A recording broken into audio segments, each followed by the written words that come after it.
What's up, Earthrockers? It's your boy Shovatar here to talk about Castlevania The Adventure Rebirth. This is a weird-ass game. That's my first thought on it.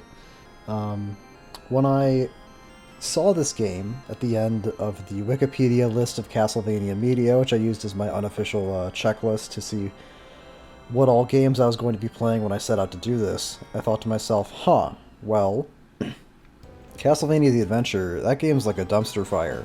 If any game could use a complete remake more than that one, I can't think of it. And my second thought was, well, I hope they change as much as they possibly can. Which is not usually what I think when it comes to remakes, but again, Castlevania The Adventure is a god-awful game. It's so god-awful I don't even have any footage of it on my channel. You just kind of have to trust me on that. But I'm not going to spend too much time talking shit about Castlevania The Adventure. I want to talk more about this game, because this game is basically completely distinct. This is not a remake. This is a new Castlevania game that happens to feature Christopher Belmont, the protagonist of Castlevania The Adventure and Castlevania 2, Belmont's Revenge. And there are like one or two little visual callbacks and sort of conceptual things that carry over, but really this is a completely different game. And the first thing that I actually want to explain is the music that's playing right now on the stage. This is not the music that normally plays on this stage. If you load up Castlevania The Adventure Rebirth on your WiiWare arcade system, which is where this is available, except it's not available anymore, so I guess I'm playing this with a time machine. If you load it up, it plays a remix of the level 1 theme from Castlevania Bloodlines. What's playing right now is a remix of the level 1 theme from Castlevania The Adventure, and as awful as Castlevania The Adventure is, the one thing that I think everybody agrees is good about it is that it has an amazing soundtrack. Even for the Game Boy, which is the system that Castlevania The Adventure was for. Really, really great music. So, with Castlevania The Adventure Rebirth, every music track except for one, as far as I can tell, is a remix of an existing Castlevania track. And they remixed, I think, 6 or 7 songs for this game, but 2 of them went unused in the original soundtrack, and one of them was the song that was playing a moment ago. Now it's playing the boss fight song music, which I don't really like. I think Castlevania The Adventure Rebirth's music is kind of hit or miss.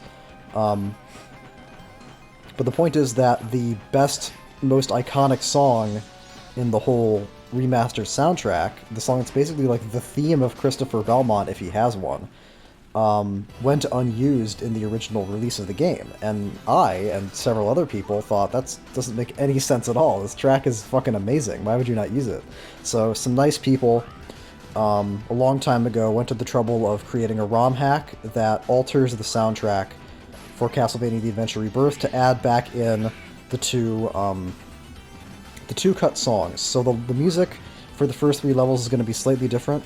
The decision that they made was to replace the original level 1 music with this Battle of the Holy remix, then replace the original level 2 music with the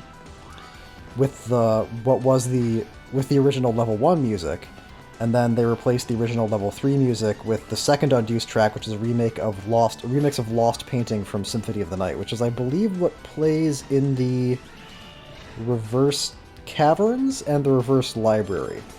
The reason I'm talking about that right now is because level 1, as is often the case with Castlevania games, is not super interesting. There's not really very much for me to say, except to point out those rolling eyeballs are kind of like the big thing that carries over from Adventure. That was sort of the Christopher Belmont enemy that showed up only in those Christopher Belmont games and never showed up again, are the rolling eyeballs, and here's a gigantic one. How terrifying. Yeah, this boss fight is, again, it's level 1, so what did you expect? And they already had you fight the bat, so this is a really easy boss fight. You just kind of bully him in a corner until he dies.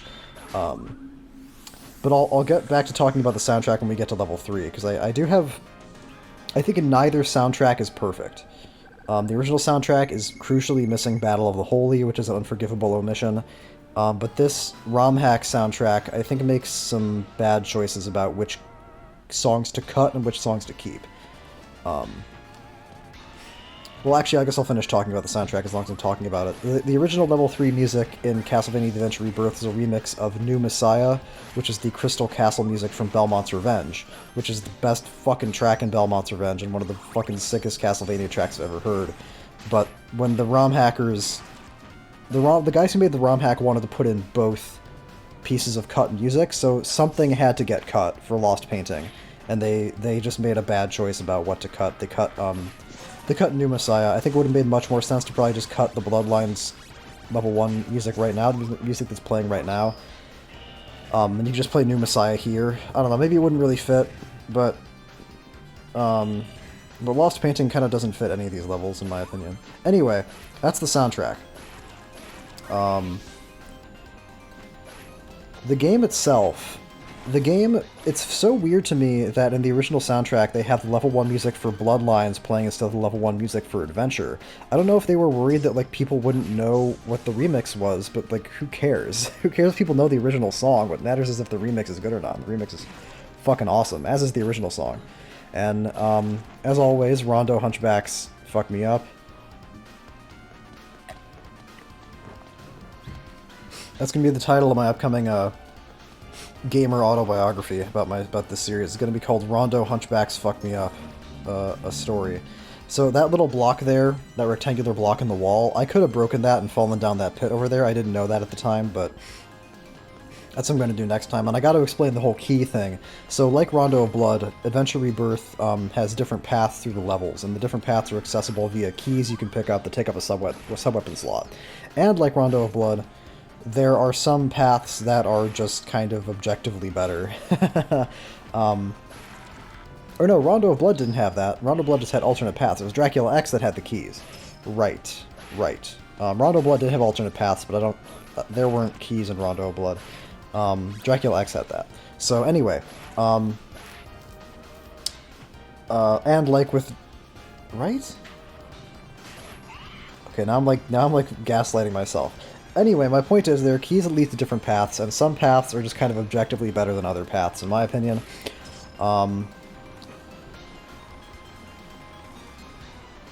So there are going to be a couple of places here and there where I pick up a key, but it's really most dramatically different in Level 2, because in Level 2, if you don't pick up that key at the very start and then hold on to it to get on the drawbridge, then you have to go through way more of these annoying cave levels. Way more platforming, and there's actually an entire, like, weird-ass mini-boss that you have to fight, which I skipped. It's like a weird amoeba thing. I'm sure you can see footage of it somewhere. I give you guys Castlevania footage, and then I tell you to go somewhere else for Castlevania footage. Anyway,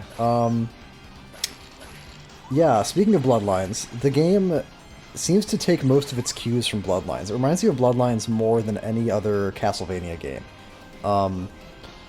It has a lot of, like, mini-bosses, a lot of, the aesthetic kind of reminds me of Bloodlines. I get the impression that they didn't really want to just use the same Rondo / Symphony of the Night sprites over and over again, like with this game, like they did with previous games.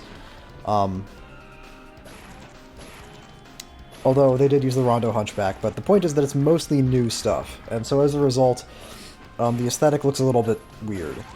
I actually think it looks better than Bloodlines. This is like a visual style thing, so it's hard for me to exactly explain why, but Bloodlines always just looked really off to me. And I think this game is kind of like a middle ground between the same Rondo sprites and the way the Bloodlines looked.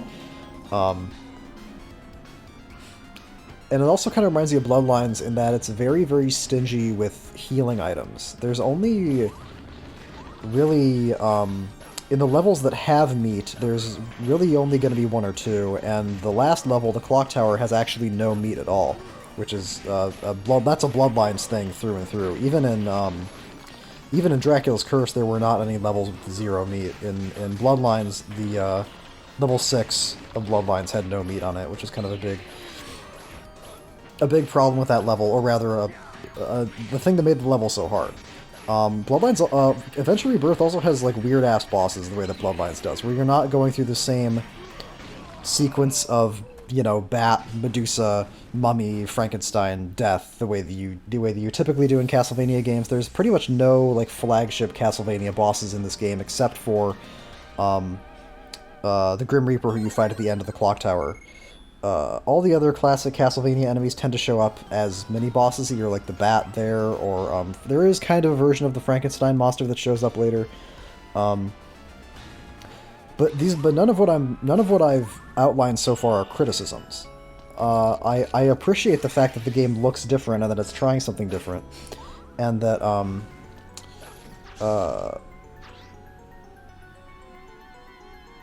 that it's legitimately difficult, which was kind of the thing that I was most surprised by, where it's like, you think a game made in 2009, like, you'd think that they wouldn't make a game that's, like, as hard as Bloodlines, and I don't think this game is quite as hard as Bloodlines, at least not on normal mode. Hard mode's another story that I'm going to wait to talk about hard mode until I talk about hard mode.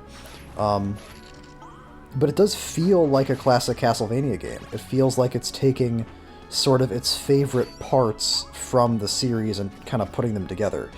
Because it's not just Bloodlines in here, it's mostly Bloodlines, but it also really feels a lot like Castlevania 1. And mostly that comes from the fixed movement on stairs, which is something that the series... One of the first really big like movement compromises the series made was making you more flexible on stairs. Well...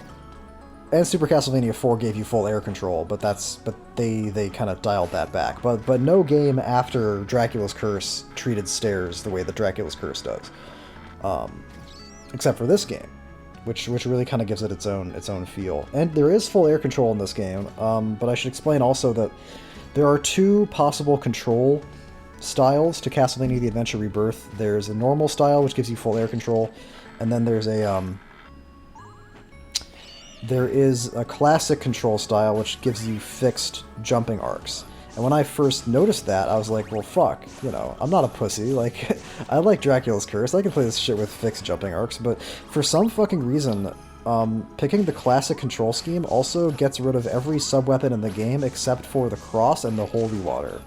And I don't know if that was supposed to be, like, if that was supposed to be helpful, like, that's supposed to make up for the fact that you don't have full air control, like, oh, we'll only give you the two best sub-weapons, but the holy water in this game, as was typical of Castlevania games after Dracula's Curse, is really not very good, and the cross is okay, but the axe is a lot better, mostly just because of the level design. Like in a lot of classic Castlevania level design, the most difficult enemies to fight are enemies that come at you vertically, or like trying to deal with enemies that are up on platforms or ledges above you. Excuse me for one moment.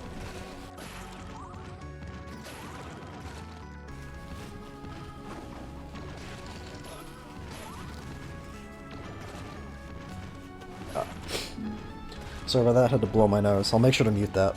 I've been sick as a dog for like the past week. Mostly it's allergies, but not too sick to talk about Castlevania. Anyway, yeah, so because the classic control scheme inexplicably got rid of the axe, I just decided not to fuck with it, because that just seems weird to me. Like, I don't... Like, the axe is a fucking classic sub-weapon. It's the third sub-weapon you ever get in the whole series. You get the knife at the start of C1, then you get the stopwatch in the sewers, then you get the axe before the fucking bat, so why would you cut it? It doesn't make any sense. And it was just kind of to give myself a break. Like, maybe they did cut the axe because they knew the axe was the best sub-weapon and they wanted to, like, challenge you more, but I don't know. It's kind of a philosophical objection to it. So this part of the game is really what reminds me actually of classic Castlevania games, where there's this whole level is really kind of the environmental hazard level, where you're dealing with a lot of like spikes and a lot of like blades swinging back and forth, spikes coming out of the floor, and a pretty tricky mini-boss. This boss is weird because of the behavior of his projectiles. Like, he'll summon them, and then there's kind of a little delay, and then they'll, like, aim towards you. So if you try to dodge... So he's not aiming them at you when he fires them. He's firing them, and then they kind of aim at you autonomously, which is a little bit confusing to get used to, because your instinct is to try to dodge when he shoots them, but that's not correct. And the Medusa heads in this game, I want to talk... First of all, like, look at this shit right here. Medusa heads, floating platforms, environmental hazards. This is like pure classic Castlevania right here. And this is kind of like the other half of the inspiration for this game. It's like half Bloodlines, half Dracula X. And and then a little bit of C1 in there too. The Medusa heads in this game are kind of I don't know. I don't like them because I feel like their vertical oscillations are too dramatic. I've played a lot of Castlevania, and I feel like I know how high and low a Medusa head should go, but I feel like the Medusa heads in this game go like too high and too low, and it makes it weird. It fucks with all my instincts with how I think a Medusa head should behave. And I might be wrong about that. Like, to be fair, it's been a long time since I've played, you know, like Chronicles. Maybe they act like that in Chronicles. I know for a fact they don't act like that in Rondo or Dracula X. In Rondo and Dracula X, their up-down oscillations are pretty moderate.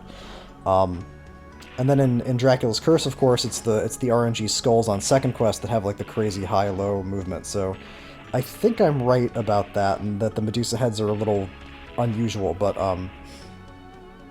this part really reminds me of Super Castlevania 4, actually. It reminds me of level 8 with the spikes going up and down. But the crucial difference between the spikes in Adventure Rebirth and the spikes in Adventure and in Super Castlevania 4 is that they don't one-shot you. They do a good chunk of damage, but they don't literally insta-kill you. And that's like, that alone just makes it so much better. Most of what I've said has been positive. I do kind of have a problem with this boss coming up here, though, because one of the things about classic Castlevania that I've talked about as a positive before is the importance and the impact of sub-weapons. And that can be kind of a double-edged sword, where on the one hand it feels good because it feels like you're making an impactful strategic decision and it creates sort of an extra incentive not to die, but on the other hand it can leave you feeling kind of, excuse me, frustrated with certain boss fights. If there's a boss fight where like a sub-weapon... Excuse me again, sorry, man, what is wrong with me? There's a certain sub-weapon that's like really, really good, and that boss is kind of an example of that problem where you basically need the axe to fight him. Otherwise you're going to spend a lot of the fight kind of just sitting around waiting, twiddling your thumbs, and the trajectory of his weapons that he throws at you are kind of awkward and strange. Like the weapons in his second attack have a bad habit of floating down through the floor so you can't see them, and then coming back up through the floor and hitting you, which is a big gripe for me. Whenever something hits you that you can't see, that always really bothers me. I feel like you should be able to see things before they hit you. And overall, like, the axe is just a very powerful sub-weapon in Adventure Rebirth. It's the best one, as I think I kind of already said. So you'd probably want it anyway, but with that boss in particular, that's an example of sub-weapons, being really important, but also like just because kind of the boss itself is badly designed. I don't know. It's hard to explain why like that bothers me, but why like the importance of holy water for the Grim Reaper, for example, in Castlevania 3 doesn't. Anyway. I guess, but I like the concept of sub-weapons being super impactful in general. And to go back to Bloodlines again, that was kind of the thing about Bloodlines that in retrospect bothered me, and I didn't kind of realize at the time this was my problem with it, but then when comparing it to things like Rondo or C1 or C3, I realized this was the case, is that the sub-weapons in Bloodlines felt very unimportant. There were a couple of places where the axe was really good, but mostly it just kind of felt like they were just kind of there, and they didn't do that much. And that mostly had to do with like the pace of that game. And I think they didn't want to put a lot of enemies in that you would have to that would be awkward to fight, which is what the axe helps with. And also that right there, like when the Medusa head spawns on that particular timing, I don't really know what I'm supposed to do there. One thing I will say about Adventure Rebirth is that the whip attack has 3 components. It has sort of the wind up, then an overhead component, and then the finished swing. And they made the overhead component in Adventure Rebirth like super generous. Like it will protect your whole fucking head like a football helmet, and will hit things that are far in front of you, and it lingers for what seems like a really long time. So that is usually kind of just like a catch-all solution to situations where there's an enemy like right above you or almost right above you, is just whip, and the whip will generally hit it. So that somewhat mitigates the importance of the axe, but it still is a pretty particular timing. And this is the worst part of the whole game, because it has one of those jumps, like the fucking 7B jump in Dracula's Curse, or the bridge jump in Castlevania Chronicles. It's one of those jumps where you have to like tiptoe out to the edge and then jump, which is one of my least favorite things in any of these games. Speaking of bombastic boss fights, this is one of like the craziest mini-bosses in the game. Because it does something that Castlevania games are really good at, where it gives you a challenge that seems impossible, but then gives you a chance to figure out how to actually do it. Like, this bitch is crazy. She's like constantly throwing shit at you that's really tricky to dodge. Like the ghosts on the floor, the timing for avoiding them is really, really specific. And then that other attack she did a second ago where she was like shooting bats all over the place, you have to be, you can't be right underneath her when she does that. You have to be either off to the left or off to the right, kind of like diagonally down from her. And this right here is like, this is such a Dracula's Curse area right here. Like, super vertical areas are something that a lot of Castlevania games kind of phased out, but here they're back, and that's why the axe is so important.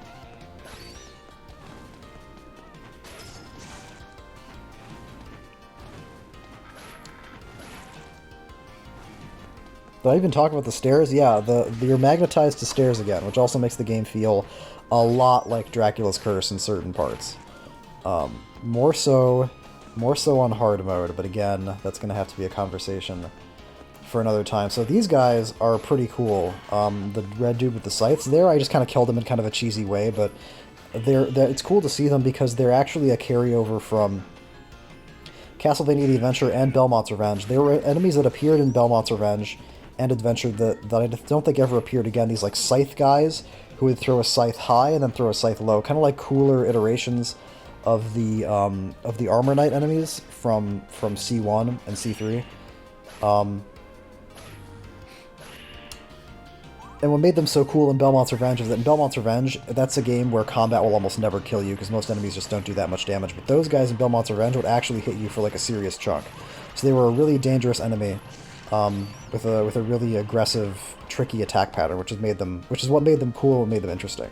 I should also talk about the fireball coming out of the whip, actually. I probably should have talked about that way sooner.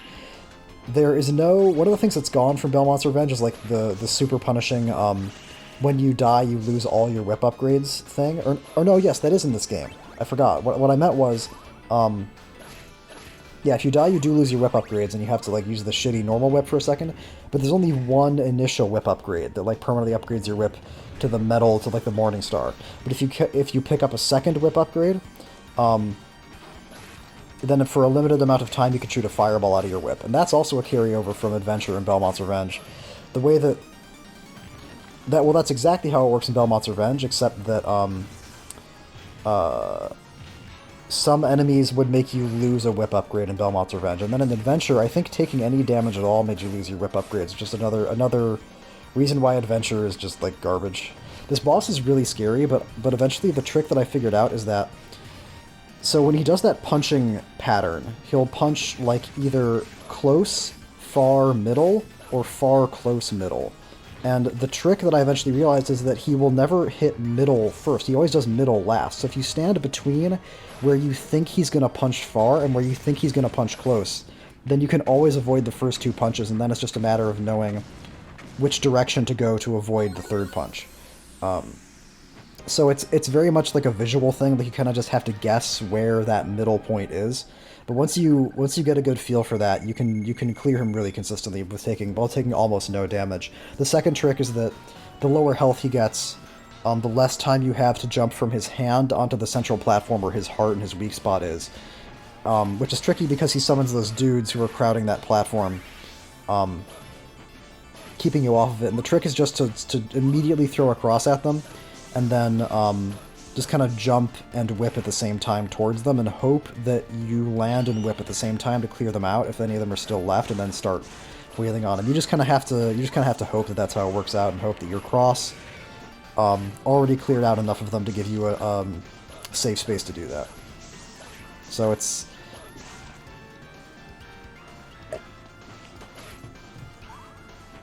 very much a test of aggression.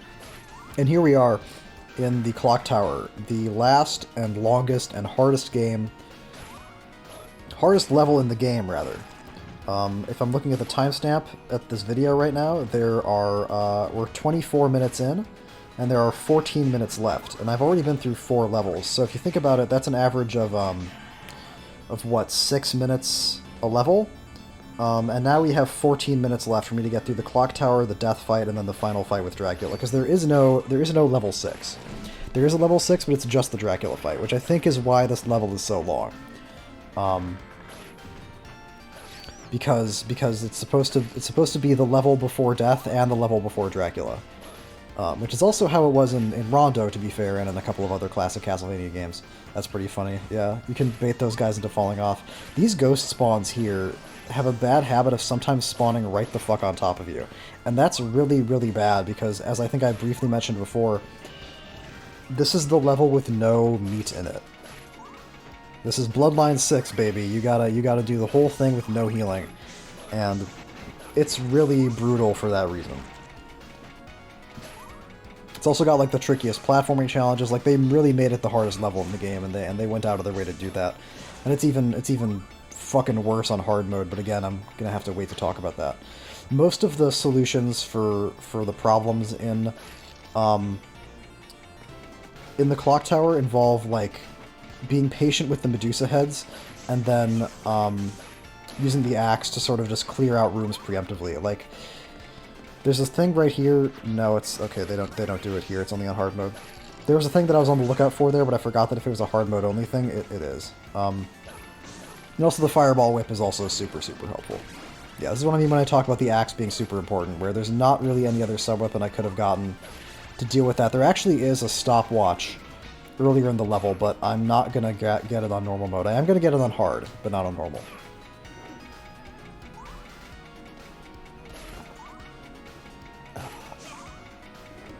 The reason I waited for a second there is because there's sometimes a Medusa head will spawn like right out of the side of the wall, which is also that's such a Dracula's Curse thing. It's like bats or Medusa heads spawning like right the fuck in front of you out of a wall before you can do anything about it.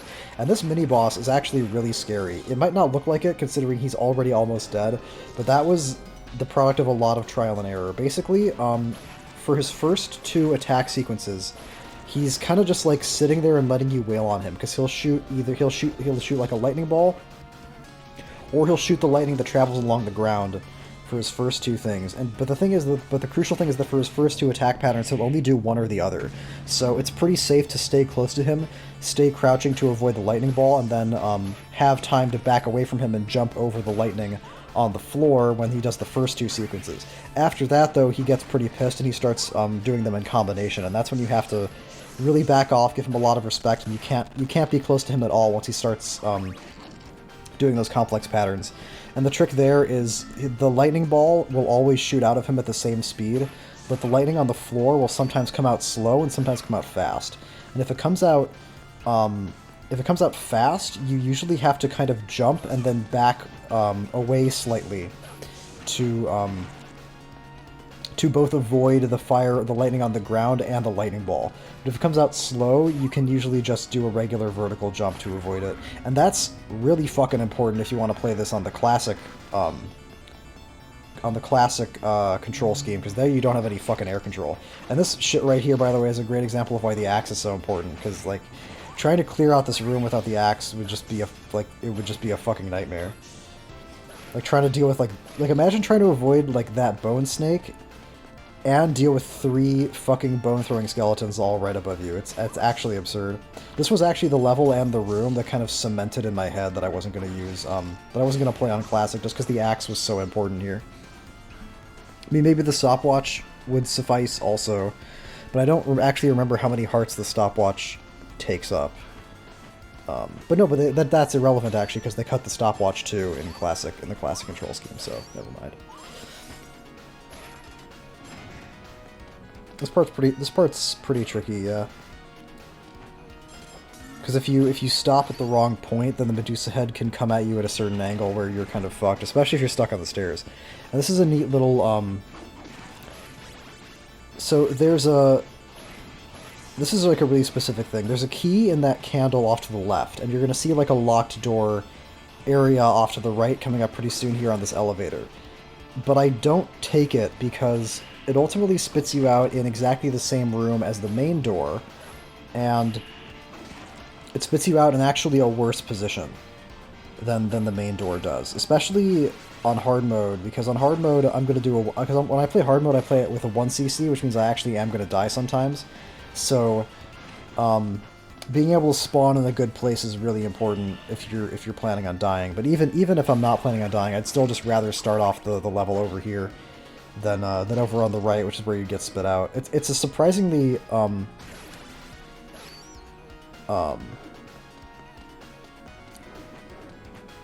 unimportant extra room, although there is a 1-up in there. So if you do go for a 1cc, you kind of have to weigh, do I want the 1-up or do I want the more consistent positioning for this room? Because this room is like one of the hardest. This whole stretch of the end of the clock tower is like really one of the most dangerous parts, because it has this really awkward combat sequence where the axe is, again, like basically mandatory. Like trying to clear this out without the axe is almost impossible. And then it has Dracula's Curse style swinging pendulums that you have to jump back and forth on, although these are much more generous than the Dracula's Curse pendulums ever were. The Dracula's Curse pendulums were very sort of... I mean, it was a more ambitious thing to do in 1989. Here they're very big, and basically if you're above the pendulum, you're gonna fall on top of it, and you're gonna land on the platform properly. And they're just physically bigger too. Like if you compare them to the Dracula's Curse pendulums, they're like twice as big. But we are in the home stretch, and it's very important not only to like not take a lot of damage in level 5, but to not take that much damage, because the boss at the end of this level is the Grim Reaper, and because the Holy Water is not overpowered, you can't just do the Holy Water stun lock to kill him. You have to actually fight him. And even at my level of familiarity, I really don't feel comfortable going into the Grim Reaper with less than like... It's like I can't even think of a cutoff point. It's just the more health the better, because something could always go wrong in this fight. He could always hit you. It's a lot like Chronicles actually in that regard, where because there's no Holy Water stun lock, you have to actually deal with all his projectiles and like fight him the way the developers intended, which is a lot trickier. I think I took damage there because I think I just wanted to, because that jump actually is pretty tricky. Trying to jump from like onto that pendulum and then like get away from the bird, because you really don't want to spend any time on that platform right before it. And I'll have to go back and look at that again when I talk about hard mode, because there's a little bit more going on there on hard mode that's important to point out. So the Grim Reaper fight, this is a really smooth death fight, but it's because I get super lucky. So he summons two kinds of scythes. He summons red scythes, which move on these fixed arcs, and then he summons like smaller gray scythes, which kind of home in on you. And you probably didn't even notice this, but when I was jumping and whipping him, the overhand component of my whip swings destroyed his first two small gray scythes. So like the trickiest things to deal with in that phase of the fight are both totally gone. And then when he gets into this phase and summons these three blades, the trick is to get up close to him, which is not really what you would do intuitively. But the trick is to get up close to him, get between him and his blades, and then just be very careful about hitting him, because hitting him will like knock him pretty dramatically in one direction or the other. And that's the reason I got hit there, is because I threw a cross at him, and the return of the cross pushed him back towards me when I wasn't expecting it. Which was ultimately what I wanted. I did want him to be closer to me, so that I could kind of keep hitting him instead of him being stuck in the wall and me being stuck in the position of, oh, well, if I whip him here, I'm going to knock the blades into me. But it wasn't what I was expecting. It wasn't like exactly the way that I was expecting it to happen, so... not great. And here okay, interesting. There's an invisible staircase you can take to get a room full of hearts, but I don't take it here, because one of the differences between normal mode and hard mode is that on hard mode, all the sub-weapons cost more hearts. And I definitely want more hearts. I want a lot of sub-weapon uses for the Dracula fight. Not for the first two phases. The first two phases are pretty manageable with just the whip. It's phase 3 that I want it for. And I'm interested to see how I play phase 1. I know I play phase 2 very differently on normal and hard. Yep, I'm doing it. Alright, so this is the first time I've ever done this. In a lot of Dracula fights, I know this is at least true in Chronicles, you kind of have a choice with every fireball pattern, which is to whip him once or whip him twice. And the idea is that you whip him as soon as he teleports in, then you jump to avoid the fireballs and whip him again. I've always been too much of a pussy to do that, because I'm just so paranoid about getting hit, I always just take the safe option of just hitting him after I know I've avoided the fireballs. But with this game, I decided to get a little bit more adventurous. And if you see the patterns that his fireballs come out, they're kind of encouraging that. Because the fact that the top fireball comes out last gives you more of an opportunity to kind of jump into it and whip it, instead of having to like wait for it to pass over you, then jumping and whipping him. Or like jumping over it. Like, you really can't jump over it. It makes more sense to like jump into it. And it means that you're not going to get, if you're mid-air when he summons the fireballs, you're not going to get hit the way that you would. You're not going to get hit immediately the way that you would if all three fireballs came out at the same time. And that, I talked so much time about Phase 1, didn't even have time to talk about Phase 2. That's mostly a pretty standard Dracula Phase 2, where he jumps around and then shoots fireballs, but it's much more measured, where he always does 2 jumps and then a 3rd long jump. And it's just a matter of really minute positioning to avoid the fatal rain that comes down, and then just being aggressive with whipping him. And Phase 3 is really where things get hairy, because those lightning orbs that I'm whipping will really just fuck you up. They will come at you at like the most awkward angles possible, and like just do everything they can to not be in whip range. Same with those bubbles that he summons. Like, I was able to basically hit some of them with the axe because I got lucky, and here I got super aggressive because I thought he was almost dead, but he ended up taking way more axe shots to kill than I thought. And if you see that, I went into that fight with like 24 hearts, and I came out with 2. And then I threw a last axe after he died as like celebration. But and then on hard mode, the axe costs 3 hearts instead of 2, so that's why I want a bunch of hearts for that fight on hard mode, because using the axe to like spam his eyes when he starts doing that bubble attack is super good, because it clears out a bunch of the bubbles, and it just racks up a bunch of damage on him, and you don't have to wait for his platforms to come back up, because the way you get the platforms up is you can like hit his face to get the platforms up, but you can't actually do damage to him unless you hit him in the eyes. So you like hit him to get the platforms up, then you hit him again, and now you can actually do damage to him. But the trick is that there are some attacks that you would want him to do while you're up on the platforms, and some you really would not want him to do. Ideally, you would catch him between attacks, because whenever he summons the platform, he summons lightning orbs. But if he's between attacks, he's like not doing anything at that moment, and you hit him enough times to summon the platforms, he'll stop to summon the platforms before he does whatever he was going to do next. But if you hit him in the middle of an attack, or like while he's revving one up, then he'll bring the platforms up while he's like spamming fire down at you, or while he's summoning eyeballs to roll around, and that's really not what you want. So you have to be able to get aggressive at the right time, and you also have to really respect those lightning orbs, because those are the #1 things that are going to hit you. All of his other attacks are pretty, I don't want to say easy to avoid, but you can always just kind of take the safe position of crouching over in the corner and avoiding them whenever they come out. It's those lightning orbs that are so tricky, because he summons them with the platforms, meaning you have to deal with them while you have to be attacking him, because that's your window to deal damage to him. And because they come at you super fast, they do a bunch of damage, and they come at you at a weird angle. So you really have to respect them and pay attention to where he's summoning them from. And if you need to back off and stop attacking him to destroy the lightning orbs, just fucking do it. Because like I said, it's very rare for him to do an attack pattern that you can't figure out a way to dodge. The problematic part is dodging while hitting him. So that's a really cool Phase 3 of Dracula, which is really what I was hoping for. That's always kind of, it's always, I don't want to say it's a disappointment when Dracula doesn't have 3 phases, but that was something that I really liked about Dracula's Curse, is that Dracula had 3 really distinct, really cool phases. And that's it. That's a fucking great Dracula fight. One of my favorites. And this game overall is like really, really good. I can't say exactly where I would rank it among all the other classic Castlevanias, but definitely very good. Hope you enjoyed it. Keep on Earth rocking. I'm out of time to talk.